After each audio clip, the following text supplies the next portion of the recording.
Movie start होती है जहां पर नल को इंट्रोड्यूस करवाया जाता है। नल का फेस तो रिवील नहीं किया जाता, लेकिन ये जरूर पता लग जाता है कि वो नल है, क्योंकि नल एक थ्रोन पर बैठा होता है और उसके लंबे लंबे बाल उसके फेस पर आ रहे होते हैं। नल के हाथ में एक मैक्रोस्वॉर्ड भी होता है जो उसकी आइकॉनिक वेपन है। इसके बाद ये रजिस्टर करवाया जाता है कि सिम्बायट्स ने नल को रेबेल कर दिया था और नल जो इस पूरी दुनिया को खत्म करना चाहता था, उसके इस इम्प्रेशन को उन्होंने रिबेल कर दिया था और सभी सिम्बायट्स वहां से चले गए थे और उन्होंने नल को इम्प्रिजन कर दिया था। अब नल को इस प्रिजन से निकलने के लिए एक कोडेक्स की जरूरत है। कोडेक्स आप कह सकते हैं कि एक तरह की चाबी है, और वो कोडेक्स तभी मालूम पड़ सकता है जब वेनॉम अपनी पूरी ट्रांसफॉर्मेशन में हो, यानी कि वेनॉम एडी के ऊपर पूरी तरह से छाया हुआ हो और वेनॉम फुली ट्रांसफॉर्म हो। नल अब खुद तो नहीं जा सकता क्योंकि वो प्रिजन में है, इसीलिए वो अपनी एक क्रिएशन जेनोफेज को वहां पर भेजता है ताकि वो उस कोडेक्स को लेकर आए और नल को यहाँ से निकाले। जेनोफेज भी वो कोडेक्स तभी मालूम कर पाएगा जब वेनॉम फुली ट्रांसफॉर्म होगा, इसीलिए जेनोफेज वहां से निकल जाता है और वो कोडेक्स को ढूंढने चला जाता है। जेनोफेज भी एक तरह से डॉक्टर स्ट्रेंज की तरह है जो अलग अलग यूनिवर्स में ट्रैवल कर सकता है और किसी भी समय कहीं पर भी पहुंच सकता है। मूवी अब यहाँ से एडी और वेनम पर शिफ्ट हो जाती है। दिखाया जाता है कि एडी एक मार्वल सिनेमैटिक यूनिवर्स में है जहाँ पर वो पर्पल एलियन की कंप्लेन कर रहा होता है। पर्पल एलियन ने एक चुटकी में ही दुनिया की आधी से ज्यादा पॉपुलेशन को खत्म कर दिया होता है और इस सब की कंप्लेन करने एडी आता है। एडी बताता है कि किस तरह से पर्पल एलियन ने ये सब किया, और पर्पल एलियन और कोई नहीं बल्कि थानोस होता है। इसके बाद एडी को मैक्सिको में दिखाया जाता है और वहां पर एक बारटेंडर होता है जिसका नाम क्रिस्टोफर होता है और एडी उसके सामने होता है। वहीं पर उसी समय दिखाया जाता है कि एक पोर्टल ओपन होता है और एडी और विनोम को अपने अंदर सक कर लेता है। एडी होता तो अल्टरनेट यूनिवर्स में है, लेकिन वहां पर भी उसके सामने वही बारटेंडर क्रिस्टोफर को दिखाया जाता है। एडी वहां पहुंचते ही अपने लिए एक ड्रिंक बनाता है जिसे वेनॉम क्रिएट करता है, और उस यूनिवर्स में भी एडी और विनोम भिगोड़े हैं जिनके पीछे इंटरनेशनली तमाम दुनिया के लोग पड़े हुए हैं और उनको हंट कर रहे हैं। इसीलिए वो दोनों सोचते हैं कि क्यों ना अब वो दोनों न्यूयॉर्क चले जाएं, और वो दोनों इसी सब को डिसाइड करते हुए ये सोचते हैं कि वहां जाकर एडी अपने एक जानने वाले को ब्लैकमेल करेगा और उसी ब्लैकमेल करने के बाद वो अपना नाम क्लियर करवा लेगा और इस तरह से वो दोनों इन सब चीजों से बाहर निकल आएंगे। लेकिन ये उनकी सोच थी और उनकी सोच जैसा कुछ होने वाला नहीं था। एडी और विनोम वहां से भागने ही वाले थे कि उनका सामना डॉक्सीज को कैप्चर करने वाले एक ग्रुप से हो जाता है। वो ग्रुप डॉक्सीज को इसलिए कैप्चर करता है ताकि वो उसको फाइटिंग रिंग में भेज सके और उनको बेचकर वो बहुत सारे पैसे कमा सके। वो उन डॉक्सीज को एक्सपोर्ट भी करते हैं और बहुत सारे पैसे इस तरह से कमाते हैं। लेकिन एडी और विनोम दोनों मिलकर उन सबको मार देते हैं और उन डॉग्स को भी छुड़वा लेते हैं, और विनोम उस सारे ग्रुप का सर भी खा जाता है। विनोम वहां पर फुली फॉर्म हो जाता है और जब वो फुली फॉर्म हो जाता है तो उसी समय जेनोफेज को एक सिग्नल मिलता है और वो भी वहां पर आ जाता है। लेकिन इससे पहले कि जेनोफेज कुछ कर पाए, एडी और विनोम वहां से भाग जाते हैं। अब इस सब के बाद हम पहुंच जाते हैं एरिया 51 में। एरिया 51 में एक अंडरग्राउंड रिसर्च सेंटर बनाया गया है जहां पर एलियंस के बारे में रिसर्च होती है, यानी कि उन सिम्बायोट्स को मॉनिटर किया जाता है। वहां पर दिखाया जाता है कि वेनम फिल्म के स्टार्ट में जो सिम्बायोट्स मिले थे वो आज भी किसी न किसी तरह सेव रखे हुए हैं, और उनको सेव करने की जगह वही एरिया 51 में बनाई गई रिसर्च सेंटर है। एरिया 51 में बनाई गई रिसर्च सेंटर में दो लोगों को इंट्रोड्यूस करवाया जाता है। एक है रेक्स और दूसरी है डॉक्टर टेडी पेन। रेक्स एक मिलिट्री ऑफिसर है और उसको कोई भी नॉनसेंस पसंद नहीं होती है। और बात करें डॉक्टर पेन की, तो डॉक्टर पेन एक साइंटिस्ट हैं, एक रिसर्चर हैं, और वहां पर उन सिम्बायोट्स को रिसर्च कर रही हैं और वो ये भी ढूंढ रही हैं कि उन सिम्बायोट्स के लिए कोई ऐसा आइडल सब्जेक्ट मिले जिसके साथ वो उसको सिंक कर सकें, और सिंक करने के बाद क्या होगा ये तभी पता लगेगा।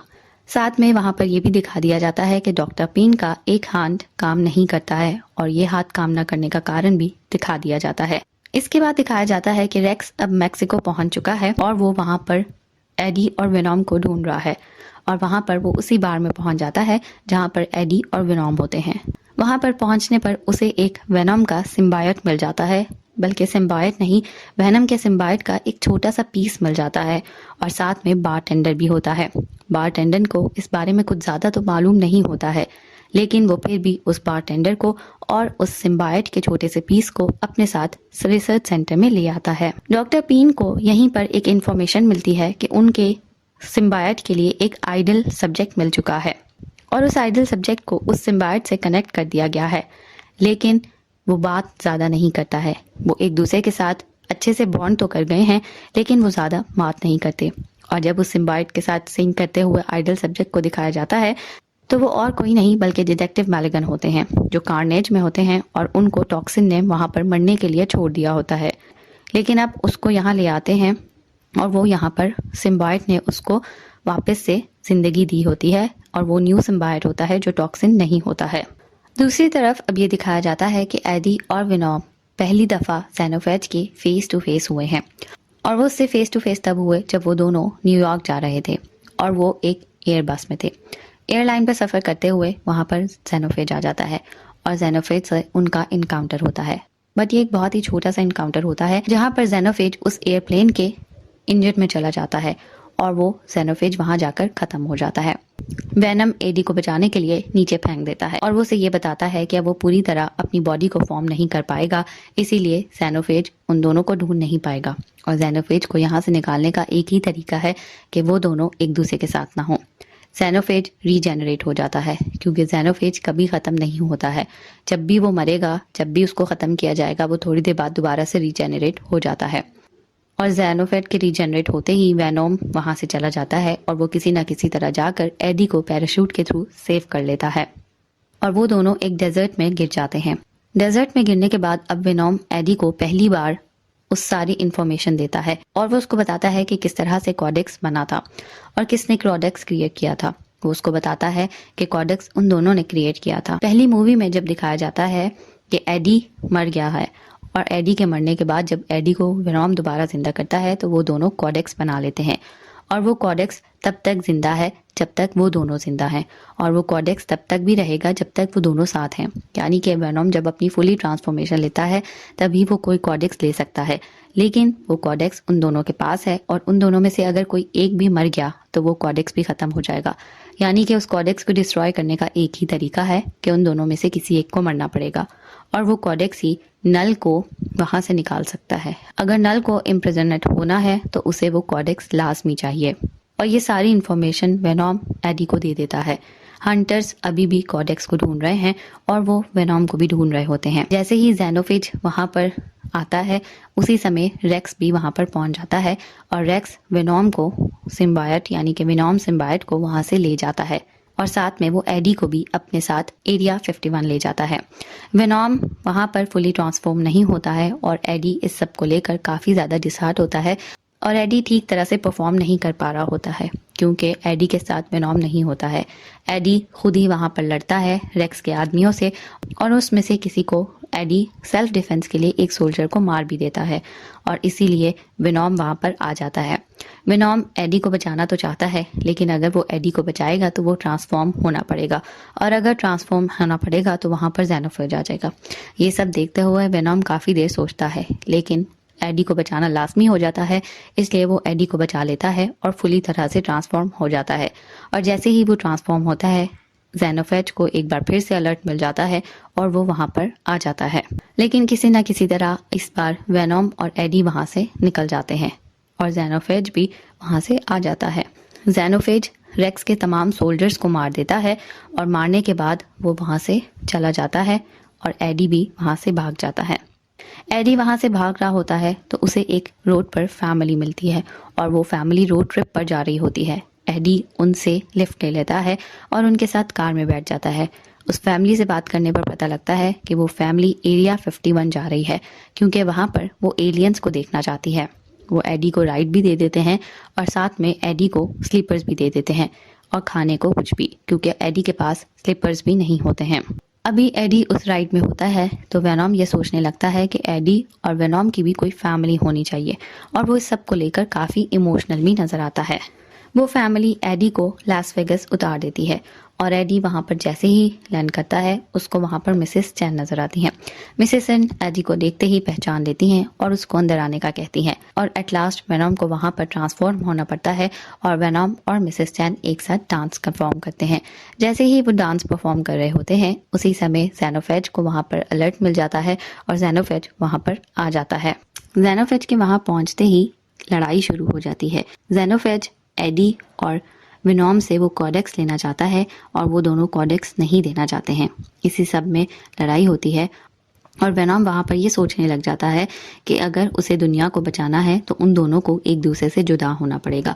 अगर वो एक दूसरे से जुदा होंगे तभी ये कॉडेक्स खत्म होगा और तभी वो इस दुनिया को बचा सकेगा। इसीलिए वो एडी को ये सब बताता है और फिर वो एडी से परमिशन लेता है कि उन दोनों में से किसी एक को मरना होगा।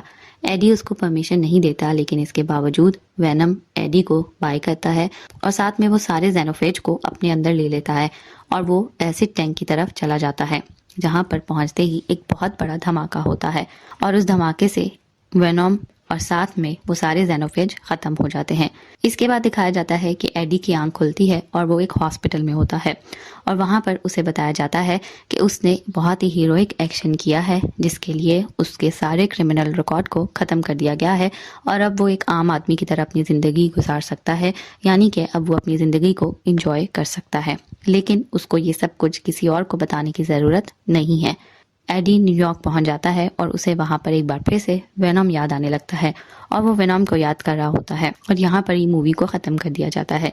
लेकिन मूवी ख़त्म करने के बाद मिड क्रेडिट्स में एक सीन दिखाया जाता है जिसमें नल काफ़ी गुस्से में होता है और कॉडेक्स ना मिलने पर वो बहुत ज़्यादा गुस्से में होता है और अब वो सोचता है कि उसने किसी ना किसी तरह बदला ज़रूर लेना है और वो ये भी बताता है कि वेनम के मरने के बाद ये दुनिया अब सेफ नहीं है। इसके बाद पोस्ट क्रेडिट सीन आता है जिसमें दिखाया जाता है कि वो बारटेंडर यानी कि क्रिस्टोफर जो था वो उसी धमाके से किसी ना किसी तरह बच गया था। एरिया 51 में जो धमाका हुआ था वहां से वो किसी ना किसी तरह बच गया था और वहां से वो निकलने के बाद वहां बैठा हुआ था और उसके पास एक फ्लास्क होता है जिसमें एक छोटा सा सिम्बायोट का टुकड़ा होता है और वो एक कॉकरोच में चला जाता है और वो कॉकरोच से अपना बॉन्ड बना लेता है।